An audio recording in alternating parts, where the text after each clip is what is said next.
কুড়িগ্রাম সহ উত্তরাঞ্চলের কয়েকটি জেলায় মৃদু তাপপ্রবাহ চলছে। এ বিষয়ে বিস্তারিত জানাতে যুক্ত হচ্ছেন রাজু মোস্তাফিজ। রাজু, কুড়িগ্রামে আজকের তাপমাত্রা কত? তাছাড়া গরমে জনজীবনের সার্বিক পরিস্থিতি কি জানাবেন? মোটেশি আপনাকে ধন্যবাদ। আসলে কুড়িগ্রামে যে অবস্থা, আজকে তাপমাত্রা হচ্ছে 35 ডিগ্রি সেলসিয়াস। আসলে কয়েকদিন থেকে টানা মৃদু তাপপ্রবাহ চলছে এবং এখানে তাপমাত্রা হচ্ছে 35.5 থেকে প্রায় 36.8 পর্যন্ত এখানে এই তাপমাত্রা চলছে। এখন এখানে মৃদু তাপমাত্রার কারণে আসলে জনজীবনে একটি বিপর্যয় শুরু হয়েছে। বিশেষ করে শ্রমজীবী মানুষরা চরম দুর্ভোগে পড়েছে।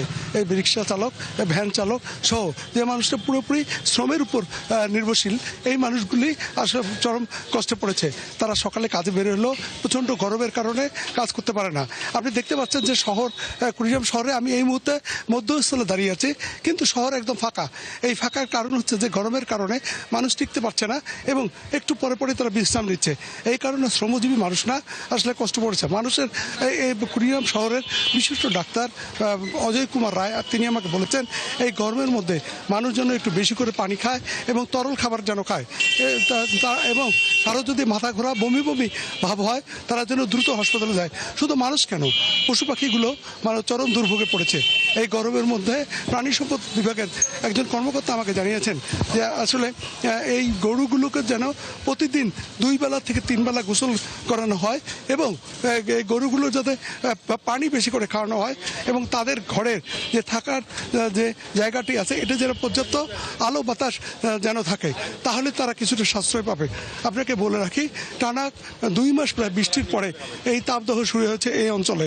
এই অঞ্চলের মানুষরা যেহেতু তারা জমি এখন ধান কাটা মারাই এবং ভুট্টা কাটা মেরা চলছে এবং এই শ্রমজীবী মানুষরা তারা মাঠে থাকতে পারছে না। 1 ঘন্টা থাকে তো 2 ঘন্টা বিশ্রাম নেয়।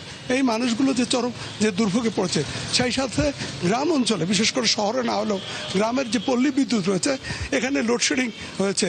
গতকাল কুড়িগ্রাম শহরে এবং তার আশেপাশে সামান্য কিছু বৃষ্টিপাত হয়েছিল, তবে বজ্রপাতে কুড়িগ্রামের উলিপুরে একটি মাঠে কিশোররা ফুটবল খেলতে যেয়ে তারা এক কিশোর বজ্রপাতে মারা গেছে। আসলে এই যে একটা অবস্থা চলছে, একের পর এক বিপর্যয় চলছে কুড়িগ্রামের মানুষের মাঝে। বিশেষ করে টানা 2 মাস বৃষ্টির পর হঠাৎ করে এই তাপদাহে এই অঞ্চলের মানুষের অবস্থা অনেকটা কাহিল হয়ে পড়েছে।